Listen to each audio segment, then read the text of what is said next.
Oh,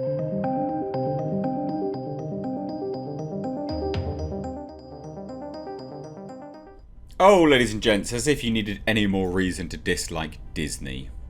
George Lucas lost control of Star Wars, according to a recent interview. And this article says seemingly slams Disney's take on the franchise. I would say, it's pretty obvious that he does in my eyes. But I cover this because I want to get your thoughts. What do you think about this? Let's dive into it. The article's linked down below. Follow along with me. I think a lot of what he says, because it's in polar contrast to the question he was asked, because he's answering a direct question in an interview. And I think I think because of the tone of the question and his answer to that question, I think really is indicative of the fact that he's like, what Disney's doing is dumb. It's really pandering because what I was doing transcended that, and that was more important. That's my take on it. I could be wrong. But let's dive into it. Let's have a look, shall we? So a relatively recent interview with George Lucas has revealed an interesting detail about the most recent and fairly divisive Star Wars trilogy. This is bounding into comics. They're being really, really quite generous there. Fairly divisive.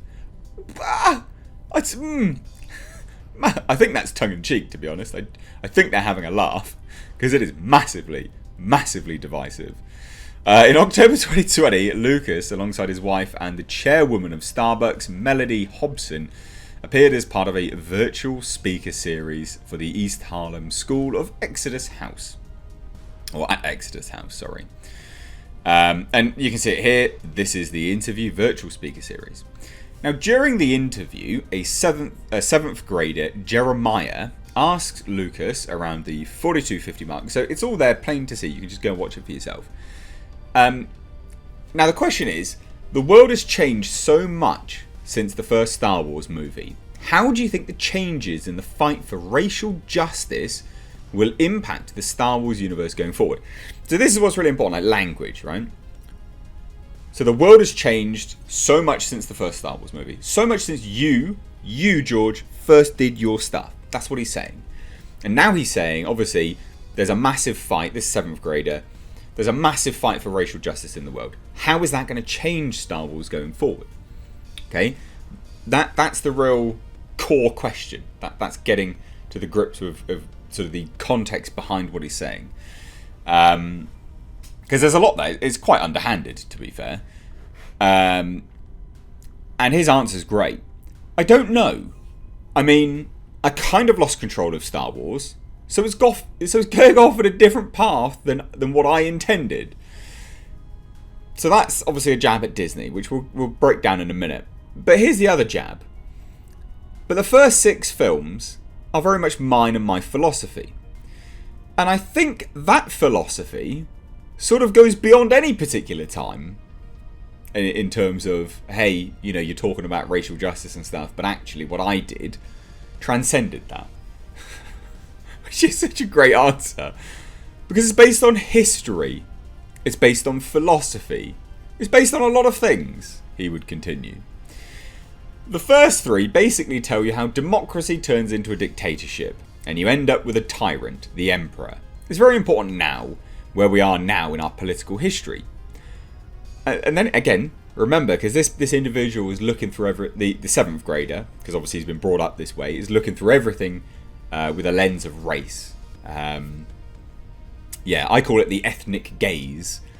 That's just you look around and all you see is ethnicity in anything. You pick up a bloody packet of eggs. You're like, oh, were these made by a black hen or a brown hen or a white hen? Like, what's going on? That's the ethnic gaze.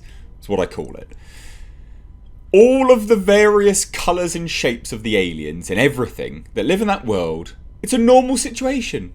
So there's no discrimination. So he's basically saying, look, little peewee, I've already addressed that.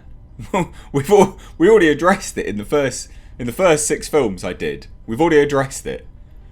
Doesn't matter that there's now the fight for racial justice, because actually I already addressed it. There's no real discrimination. Literally slam dunk the child. No, mate, shut up. And then we go on to But bearing in mind that also that reflects massively badly on Disney, because he says specifically is going off on a different path than what I intended, and he says there was no real discrimination. We'd already addressed it, and now it's going off on a different path of pandering to you. Basically, is what he's saying.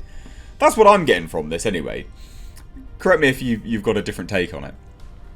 Now he does go on to say the only discrimination is against robots, and we haven't really reached that period yet.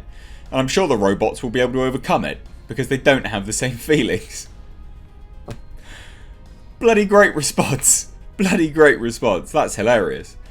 But it really shows you in terms of the way the politics are, and the way things are, and how to fight those ideas.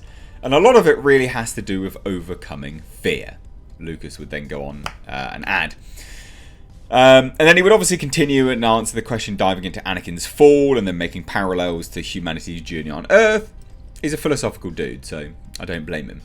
And then this article, which I would agree with actually, goes on to say, interestingly enough, the last bit almost feels like a jab at L337, the woke droid from Solo: A Star Wars Story, that was an advocate for droid rights and also seemingly had a relationship with Lando Calrissian. But that's mainly speculation. No, I would agree with that as well. Like, I would say, you know, whether it's a jab or not, it doesn't matter. But what he's saying directly contradicts what Disney has been doing with his property. Because he's like, well, robots don't have the same feelings. They're not going to give a crap. So what are you talking about?